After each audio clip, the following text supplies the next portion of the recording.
خلق مشکور ہے، ضیافت نور ہے، ضیافت نور ہے۔ اعوذ باللہ من الشیطان الرجیم، بسم اللہ الرحمن الرحیم، الحمد للہ رب العالمین، وصلی اللہ علی محمد وآلہ الطاہرین،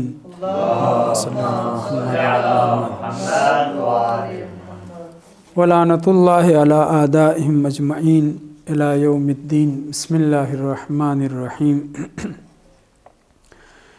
ان الذین قالوا ربنا اللہ ثم استقاموا تتنزل علیہم الملائکۃ الا تخافوا ولا تحزنوا وابشروا بالجنۃ التی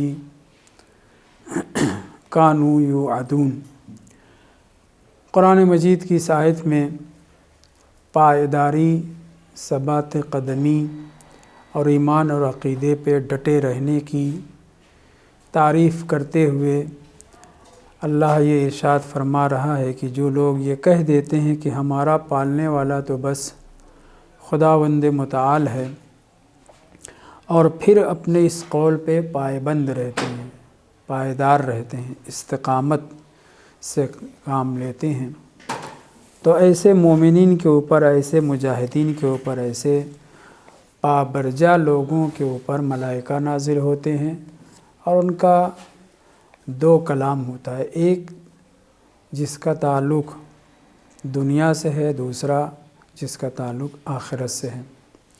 جو دنیا سے تعلق ہے وہ یہ ہے، ہم آپ فرشتوں کو دیکھتے تو نہیں، لیکن کل کی گفتگو اگر یاد ہو تو اس میں ہم نے ذکر کیا تھا کہ ایسا نہیں ہے کہ فرشتے قابل دید نہیں ہیں۔ جناب داہیہ قلبی کی شکل میں جب جبرائیل آتے تھے تو اصحاب پیغمبر ان کو دیکھتے تھے۔ اسی طریقے سے امام حسن علیہ السلام کے حالات زندگی میں یہ ذکر ہوا ہے کرامات و معجزات میں سے کہ آپ حالت روزہ میں تھے اور آپ کے ساتھ 70 افراد تھے۔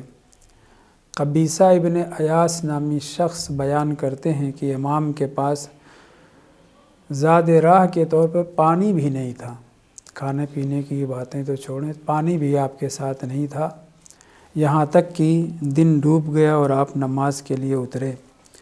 نماز مغربین سے فارغ جیسے ہی ہوئے تھے کہ ہم نے دیکھا کہ باقاعدہ آسمان سے مختلف قسم کی غذائیں نازل ہو رہی ہیں اور فرشتے باقاعدہ دسترخوان لے کر کے اتر رہے ہیں۔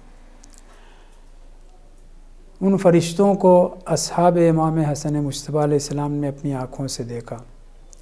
وہ فرشتے کیا لا رہے تھے؟ آسمان سے کھانا، اور وہ کھانا بھی کتنا تھا؟ خود قبیصہ ابن ایاس نقل کرتے ہیں کہ ہم 70 لوگ دسترخوان پہ بیٹھے اور خود نصبت الملائکۃ المواعد، ہم نے دسترخوان نہیں لگایا، فرشتے جو دسترخوان لے کر کے آئے تھے آسمان سے انہوں نے پھیلایا اور اس کے اوپر غذائیں آسمانی سجائی، اور پھر ہم نے کھانا شروع کیا۔ روایت کا فقرہ حتم طلعنا، یہاں تک کہ ہم سب کے سب 70 لوگ سب کے سب سیر ہو گئے، پیٹ بھر کے کھایا۔ سب تو روزہ نہیں تھے، لیکن تاریخ میں جو ذکر ہوا وہ ہوا صائم، یعنی امام حسن مجتبیٰ علیہ السلام روزے سے تھے، اور ان سب نے بیٹھ کر کے خوب جم کے کھایا، اور جب کھا چکے تو رفعت کا ہیئتھا لا تنقص، وہ آسمان سے جو فرشتے دسترخوان لائے تھے، سینیاں بھر بھر کے جو کھانے لائے تھے، وہ بالکل اپنی شکل میں تھا، جتنی کھجوریں تھیں، جتنے جو بھی چیزیں تھیں، ان میں کوئی بھی کمی واقع نہیں ہوئی تھی۔ رفعت کا ہیئتھا، اپنی پہلی شکل کے اوپر ہی وہ دسترخوان آسمان کی طرف جانے لگا اور اس میں کوئی کمی واقع نہیں ہوئی۔ تو اس روایت کے ذکر کرنے کا مقصد، بیان کرنے کا مقصد یہ ہے کہ یہاں فرشتے باقاعدہ دکھائی پڑ رہے تھے، خود وہ کہہ رہے ہیں کہ ہم نے دیکھا فرشتوں کہ وہ اتر رہے ہیں، مختلف قسم کی سینیاں لا رہے ہیں، اور جب ہم کھا چکے اور وہ سینیاں واپس لے کر کے جا رہے تھے تو ان سینیوں میں کوئی بھی کمی واقع نہیں ہوئی تھی، بالکل اپنی پہلی شکل میں تھی، جب کہ ہم لوگ 70 آدمی کھا چکے تھے۔ یہاں جو آیت میں کہا جا رہا تتنزل الملائکۃ ان لا تخافوا ولا تحزنوا وابشروا بالجنہ، اے مومنین، اے وہ لوگ کہ جنہوں نے یہ کہا ہے کہ ہمارا خدا، ہمارا پروردگار کون ہے؟ اللہ عز و جل ہے، ثم استقاموا، پھر اس اپنے قول کے اوپر باقی رہے، پائیدار رہے، تو ان کے اوپر فرشتے نازل ہوتے ہیں اور یہ صدا دیتے ہیں۔ ایک صدا وہی کہ خوف نہ کریں، وَأَبْشِرُوا بِالْجَنَّةِ الَّتِي كُنْتُمْ تُوعَدُونَ، کانوا توعدون نہیں ہے، کنتم توعدون، جس جنت کی تمہیں بشارت دی جا رہی تھی، اس جنت کی ہم تمہیں بشارت دے رہے ہیں، یہ تم سے وعدہ دیا گیا، یہ تمہیں مل کر کے رہے گی۔ تو پائیداری، ثبات قدم، ایمان اور عقیدے پر پابرجا رہنا، یہ بہت بڑا ہنر ہے، اور سب کا ہنر نہیں ہے بلکہ مردان خدا کا ہنر ہے۔ محمد اور آل محمد علیہ السلام نے دین اور ایمان کے اوپر، خدا کی طرف سے آئے ہوئے دین کے اوپر جو پابرجاگی دکھائی الحمدللہ، اور اس کے بعد ائمہ طاہرین علیہ السلام، رسول خدا کے بعد ائمہ طاہرین نے بھی اسی طریقے سے دین کے بارے میں کوئی سودا نہیں کیا۔ ثبات قدم بہت اہم چیز ہے، پائیداری اور استقامت، اپنے ایمان پر، اپنے عقیدے پہ باقی رہنا بہت اہم ہے۔ امام حسن مجتبیٰ علیہ السلام سے ہم نے یہی سیکھا ہے، چونکہ آپ کی ولادت کی تاریخ تھی، لہٰذا اس گفتگو کو امام حسن علیہ السلام سے ہی آگے بڑھاتے ہیں کہ حاتم طائی کے فرزند عدی، جو رسول خدا کے صحابی ہوئے، رسول خدا کے اوپر ایمان لائے، پہلے بہن ایمان لائی تھی، پھر بھائی ایمان لایا، وہ خود بھی پیارے تھے، اچھے تھے، اور پھر ان کے فرزند حجر ابن عدی ابن حاتم طائی، یہ بھی بزرگوار، بہت ہی پابرجا، بہت ہی مقدس تھے، یہاں تک کہ وہ خبیثہ کہ جو دوسروں کے نزدیک بہت محترم ہے مگر ہمارے نزدیک کوئی اس کی حیثیت نہیں ہے، اس نے بھی حجر کی شہادت کے اوپر، مرج عذرا پر، جہاں پہ شہید کیا گیا تھا آپ کے 6-7 اصحاب کے ساتھ، یہ شہادت صبرن تھی، ہاتھ پیر باندھ کر کے ذبح کیا گیا تھا۔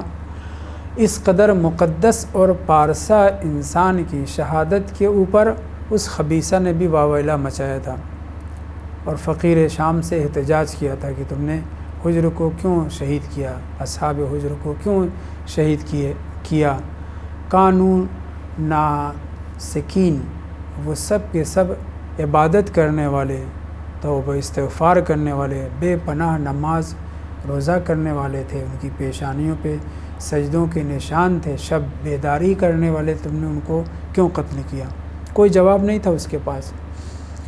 حجر ابن عدی بہت پاکیزہ تھے، لیکن جو کیفیت ان کی امام امیر المومنین اسلام کے زمانے میں تھی وہ بعد تک باقی رہی ضرور، مگر کبھی کبھی انسان جذباتی ہو جاتا ہے، کبھی کبھی انسان حالات کو دیکھ کر کے کبھی کبھی پھسل جاتا ہے۔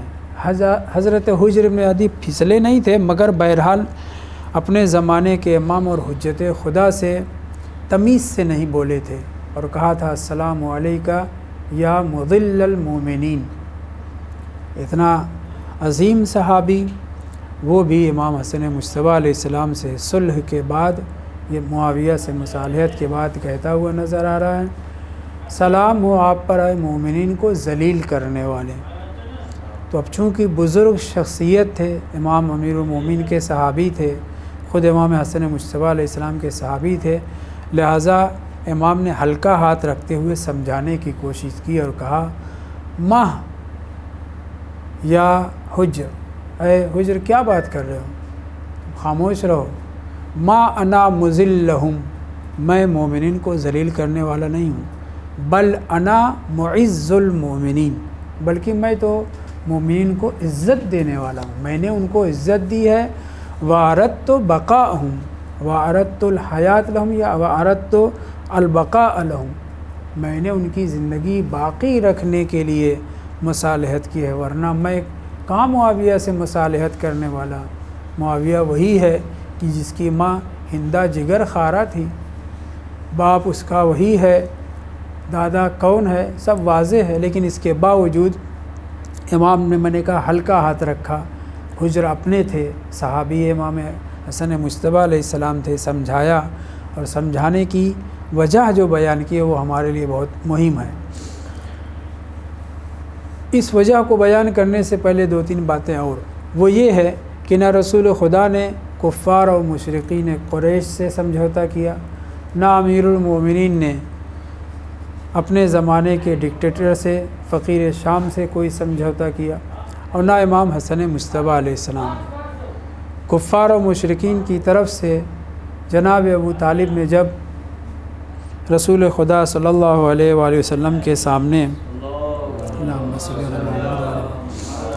مشرقین کی تجاویز کو رکھا کہ آپ کو بہترین خوبصورت ترین خاتون دیں گے تاکہ آپ شادی کر لیں، اور آپ کو بہترین انسان سے دوستانہ کرا دیں گے، مال جتنا چاہیے وہ دے دیں گے، اپنا سردار منتخب کر لیں گے آپ کو، مگر آپ ان کے خداؤں کی برائی نہ کریے، ان کو جاہل جپٹ نہ کہیے، ان کی بت پرستی کے اوپر زبان نہ کھولیے۔ تو جناب رسول خدا نے کیا کہا تھا؟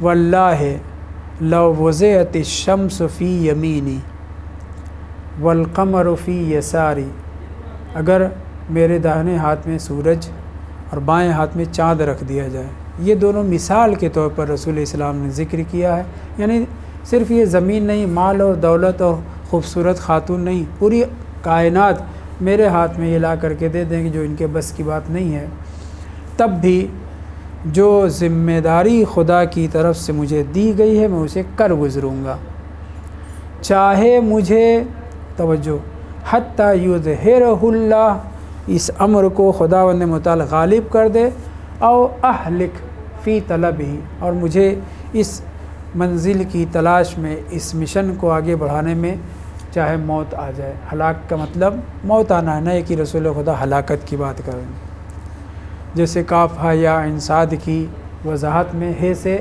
ہلاک العطرت، تو ترجمہ ہم وہاں پہ کیا کرتے ہیں، یعنی عطرت آل رسول کی شہادت، ہلاکت کا لفظ استعمال نہیں کرتے۔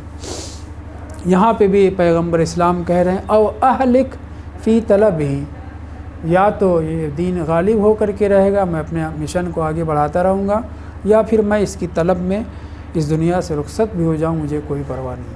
اسی طرح سے امیر المومنین سے بعض خاص الخاص اصحاب نے، عبداللہ ابن عباس نے اور دیگران نے یہ کہا کہ اگر آپ معاویہ کو کچھ لین دین کر کے اس کو رام کر لیں، اس کو اپنے قابو میں کر لیں، اور پھر جب آپ کی حکومت اور سلطنت پابرجا ہو جائے گی، مستقر ہو جائے گی، تو اسے معزول کر دیجئے گا۔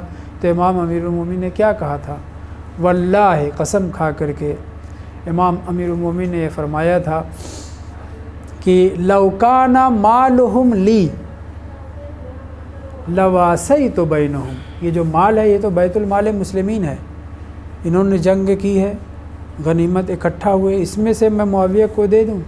نہیں، یہ تو ان کا مال ہے، اگر یہ ان کا مال میرا مال ہوتا تب بھی میں ان کے درمیان برابر برابر سے تقسیم کرتا۔ فکیف وانما ہی اموالہم، یہ تو ان کا اموال، ان کے مال ہے، میں بھلا کیسے ان کے اندر خورد بود کر سکتا ہوں؟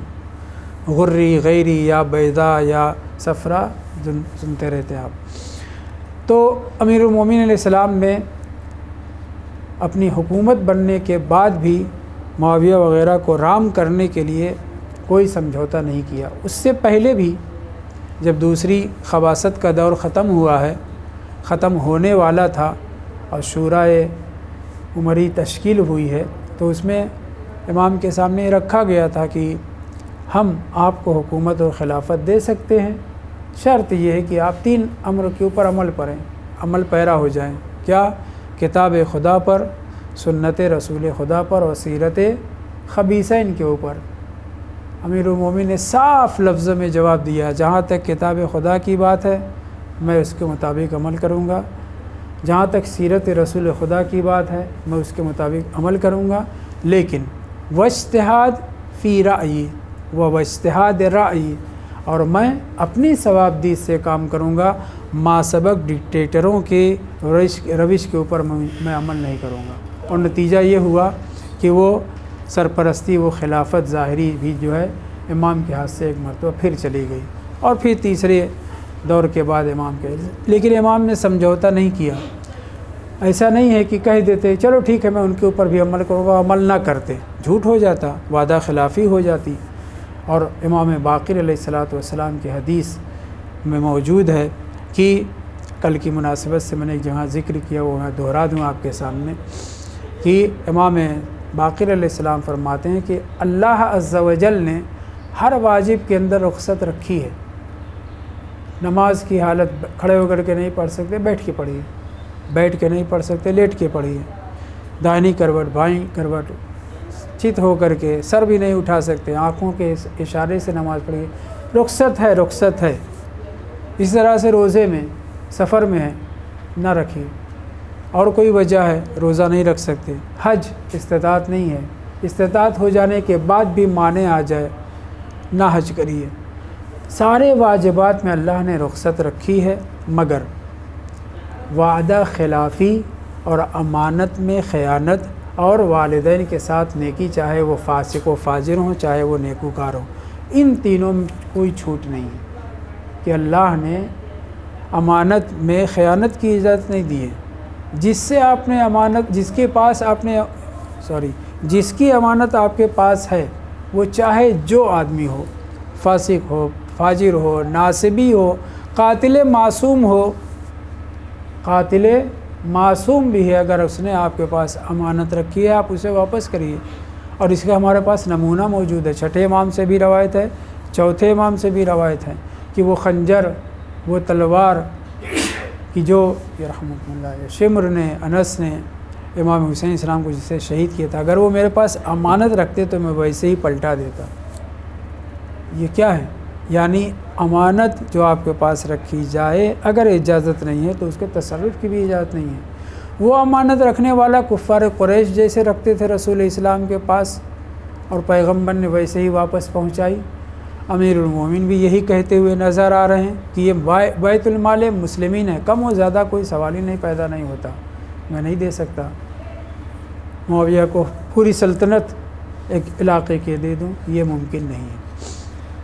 اسی طریقے سے امام حسن مجتبیٰ علیہ السلام جناب حجر ابن عدی کو سمجھاتے ہوئے کہتے ہیں کہ میں مصالحت جو کر رہا ہوں وہ کس لیے؟ امام فرماتے ہیں کانا محمد صلی اللہ علیہ وآلہ وسلم علی منہاج، رسول خدا قرآن کے اوپر عمل کرتے ہوئے جو ان کی روش، سنت و سیرت تھی وہ اس کے اوپر قائم تھے۔ وعلی علی منہاج وکان علی علی منہاج، اور حضرت امیرالمومنین علیہ السلام بھی ایک روش کے اوپر قائم تھے۔ وانا اخالفہما، کیا میں اس کی مخالفت کروں؟ کس کی؟ رسول خدا کی اور امیرالمومنین کی؟ ہرگز۔ لا یکون کذالک، ذاک لا یکون، ایسا ہرگز نہیں ہو سکتا۔ اگر میں چاہتا تو مصالحت کر سکتا تھا، کس عنوان سے؟ اس عنوان سے جو یعنی خلافت نہ سونپتے، مصالحت تو ہوئی، شرطیں جو رکھی گئی، لیکن چاہتے تو امام خلاف ورزی کرتے ہوئے حکومت حاصل کر سکتے تھے، لیکن خلاف ورزی نہیں کر سکتے تھے امام۔ کیوں؟ کیونکہ خود امام کہہ رہے ہیں کہ میں سیرت رسول خدا اور سیرت امیرالمومنین کے اوپر قائم ہوں، میں مجبور تھا تمہاری بقا کے لیے، تمہاری حفاظت کے لیے، ورنہ معاویہ اور اس کے اوباش تمہیں تباہ کر دیتے، ختم کر دیتے۔ تو امام حسن مجتبیٰ علیہ السلام نے کوئی سمجھوتا نہیں کیا۔ امام حسین علیہ السلام، آپ بھی کہہ رہے ہیں دعی ابن دعی، اس سے میں مصالحت نہیں کر سکتا، میں اپنے ہاتھ کو، اپنے دست مبارک کو بیعت کے لیے نہیں دے سکتا۔ اصحاب معصومین علیہم السلام بھی اسی طرح سے تھے۔ یہی جناب حجر ابن عدی جب امام امیر المومنین اسلام کا زمانہ تھا۔ ایک مرتبہ امام ان سے کہتے ہیں حجر تمہیں مجھ سے براعت بیزاری کے اوپر للکارا جائے گا، تمہیں دعوت دی جائے گی کہ تم مجھ سے تبرہ کرو، تم مجھ سے بیزاری اختیار کرو۔ تو حجر نے اس دن کہا تھا واللہ لو قطعت اربا اربا، مولا اگر مجھے ٹکڑے ٹکڑے کر دیا جائے، وَأُزْرَمَ لِي النَّارُ فَأُلْقِيتُ فِيهَا، اور پھر آگ روشن کیا جائے اور میرے ایک ایک ٹکڑے کو اٹھا اٹھا کر کے آگ میں ڈال کر کے جلا دیا جائے، میں آپ سے برات نہیں کر سکتا، میں آپ سے دوری اختیار نہیں کر سکتا۔ اور پھر امام نے دعائیں دی تھی۔ اس طرح سے بہت سے اصحاب، جناب قنبر حجاج نے جب پکڑا ہے تو پہلے اس نے کیا کہا تھا، ایک جملہ اس کا بہت مشہور ہے، میں ابھی ایک جگہ ذکر کر کے آ رہا ہوں۔ وہ کہتا ہے کہ احب ان اصیب من اصحاب ابی تراب، میں چاہتا ہوں کہ کوئی ابو تراب کا صحابی مجھے پکڑ کے لایا جائے میرے پاس اور میں اسے قتل کروں۔ کس لیے قتل کروں؟ لِأَتَقَرَّبَ إِلَى اللَّهِ بِدَمِهِ، میں خدا کا قرب حاصل کرنا چاہتا ہوں اس کو قتل کر کے۔ کس کو؟ امام امیر المومنین علیہ السلام کے کسی خاص چاہنے والے کو قتل کر کے، شہید کر کے میں خدا کا قرب حاصل کرنا چاہ رہا ہوں۔ کیسا تھا یہ حجاج؟ تاریخ میں ذکر ہوا ہے حافظ قرآن تھا، خوب قرآن پڑھتا تھا، ایک ایک آیت اسے یاد تھی۔ اور میں ایک جگہ ذکر کر چکا ہوں کہ اس میں جس آیت میں یہ کہا گیا ہے کہ یہودی اور نصرانی مرنے سے پہلے رسول خدا کی رسالت کے اوپر، اللہ کی وحدانیت کے اوپر اقرار کریں گے تب اس دنیا سے رخصت ہوں گے، تو وہ ذبح کرتے وقت، قتل کرتے وقت دیکھتا رہتا تھا کہ یہ جو ہے بول رہا ہے، زبان سے اقرار کر رہا ہے یا نہیں۔ اس وقت ایک صحابی نے ذر بن حوشب ایسے کچھ نام تھا، انہوں نے حجاج سے کہا تھا کہ تمہیں کیا ہو گیا ہے، اس آیت کا مطلب یہ نہیں ہے، اس آیت کا مطلب کچھ اور ہے۔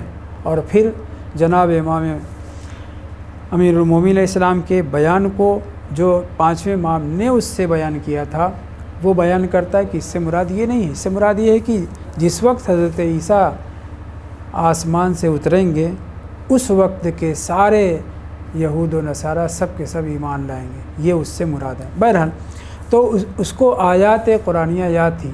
آج کیا کہہ رہا ہے کہ میرے پاس ابو تراب کے ایسے کسی صحابی کو لایا جائے کہ جس کو میں قتل کر کے اس کے خون کے ذریعے قرب خدا حاصل کروں۔ پڑھا لکھا ہونا اہم نہیں ہے، پڑھا لکھا ہونے کے بعد سمجھ کر کے اس کے اوپر عمل کرنا اہم ہے۔ حجاج کس قدر قرآن پڑھتا تھا، تلاوت کرتا تھا کہ حافظ قرآن تھا، لیکن اس کے بعد کیفیت کیا ہے، دنیا کا اس زمانے کا سب سے بڑا ظالم تھا۔ بہرحال قنبر پہنچے، بلائے گئے، پہنچے، اس نے کہا کہ پہلے نام پوچھا، نام بتایا کس خاندان سے ہو گیا، سب بیان کرنے کے بعد کہتا ہے تبرأ من دینہ، امیر المومنین علیہ السلام کا نام لیتا ہے، پھر اس کو کہتے ہیں ان کے دین سے بیزاری کا اعلان کرو، دوری، تبرہ کرو ان سے۔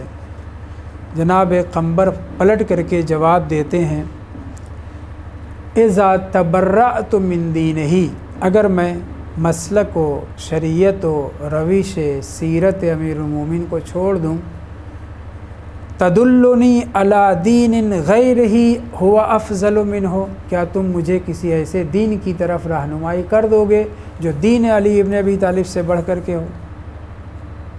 حجاج کے پاس کا کوئی جواب نہیں تھا۔ کیا کہا تھا قنبر نے کہ میں ٹھیک ہے دین علی ابن ابی طالب سے، مسلک امیر المومنین سے، روش امیر المومنین سے دوری اختیار کر لوں گا، لیکن کیا تم مجھے ایسا کوئی دین بتاؤ گے کہ جو ان کے دین سے بہتر ہو؟ کیا امیر المومنین کا دین رسول خدا سے دین سے ہٹ کر کے تھا، اللہ کے دین سے ہٹ کر کے تھا؟ نہیں، محبت امیر المومنین، ولایت امیر المومنین، امامت امیر المومنین کے قائل ہونے پر قنبر کو یہ کہا جا رہا ہے تبرأ من دینہ، ان کی ولایت کو چھوڑو، ان کی محبت کو چھوڑو، ان کو ایمان نہ تسلیم کرو۔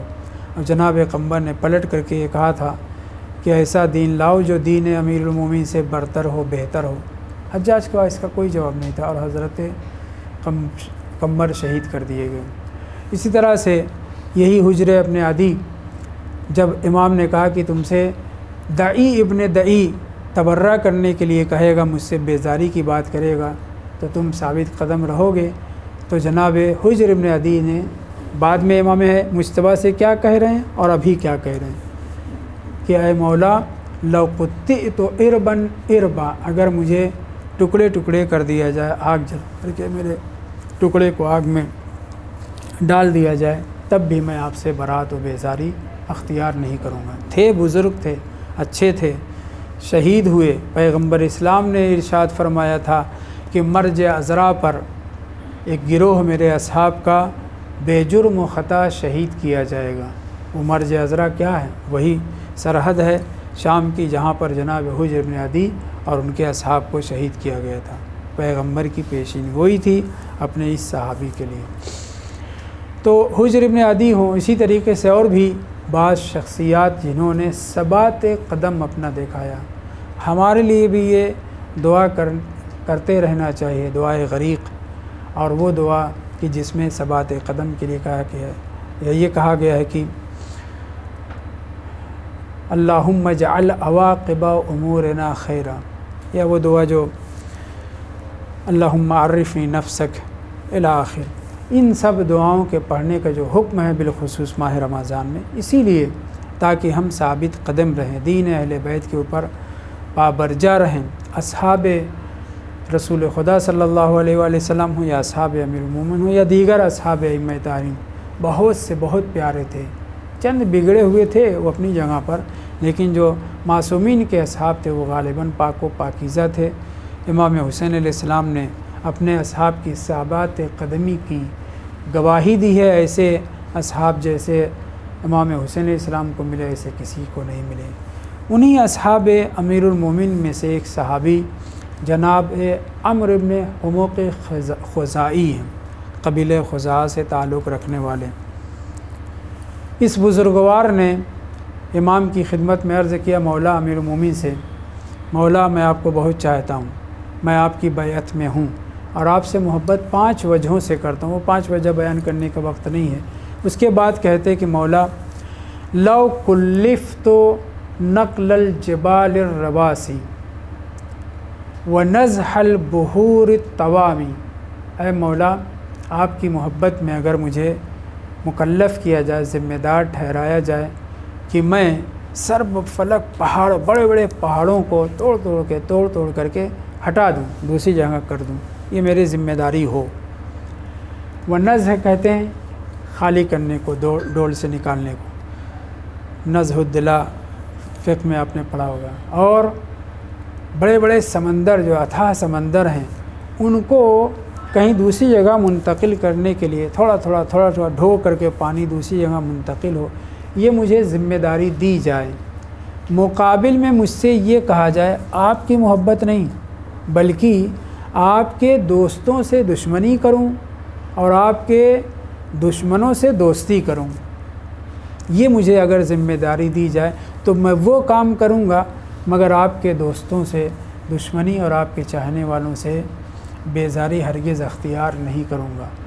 اور اس کام کو اگر مجھے مکلف کر دیا جائے، اس میں ایک فقرہ اور بھی ہے، اقوی بہی ولیک و اعادی بہی عدوک، ایسا ذمہ داری، اتنی بڑی ذمہ داری دی جائے تاکہ میں آپ کے چاہنے والوں کو تقویت پہنچا کے سکوں، مضبوط کر سکوں، اور آپ کے دشمنوں کو اوہین کا لفظ استعمال ہوا ہے، یعنی ان کی توہین کروں، ان کو کمزور بنا سکوں، تو میں ان سمندروں کو تو ہٹا سکتا ہوں، ان پہاڑوں کو توڑ کر کے ہٹا سکتا ہوں، اور ہٹا دوں، خالی کر دوں، تب بھی میں یہ نہیں سمجھوں گا کہ میں نے اپنا وہ پورا حق ادا کر دیا ہے کہ جو آپ کا میرے سلسلے میں ہے۔ یعنی میں یہ تصور نہیں کروں گا کہ میں نے اپنا حق ادا کر دیا آپ کے سلسلے میں۔ ایسے بھی صحابی تھے۔ عمرو بن حموق خزائی کون ہیں؟ رسول خدا کے صحابی تھے، 80 سال سے زیادہ کے عمر ہوئی، شہید ہوئے، داڑھی کا ایک بال بھی سفید نہیں ہوا تھا، چونکہ رسول خدا نے انہیں دعا دے دی تھی۔ اس بزرگوار کے سلسلے میں پیغمبر اسلام نے فرمایا تھا، اے عمرو تمہاری شہادت میں جن اور انس دونوں شریک ہوں گے، تمہاری شہادت میں جن اور انس دونوں شہید ہوں گے۔ اور نتیجہ ایسے ہی ہوا۔ ایک اپنے تحفظ کے لیے ایک غار میں گئے موصل کے آس پاس، وہاں پہنچے تو ایک سانپ جو جن تھا اس نے ڈنک مارا، اور اسی وقت عمرو بن خدیج اور اس کے چاہنے والے اس کے لوگ جناب عمرو بن حمق خزاعی کو پا جاتے ہیں اور پھر شہید کرتے ہیں۔ یعنی ان کی شہادت میں جنات اور انسان دونوں نے شرکت فرمائی تھی، یہ رسول خدا نے پیشین گوئی فرمائی تھی۔ تو جناب عمرو بن حمق خزاعی اور اس طریقے سے جو چاہنے والے تھے رشید حجری، جناب میثم تمار اور دیگران، یہ لوگ دین پر قائم رہے، اہل بیت کی محبت اور ولایت اور امامت کے اوپر ڈٹے رہے، قتل ہو گئے۔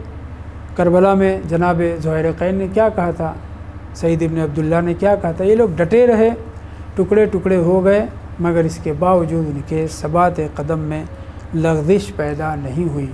خداوند متعال ہمیں بھی جادہ اہل بیت پر چلنے، دین اہل بیت پر پابرجا رہنے، اور لمحے بھر کے لیے بھی ہم میں اور ان میں کوئی جدائی نہ ڈالے۔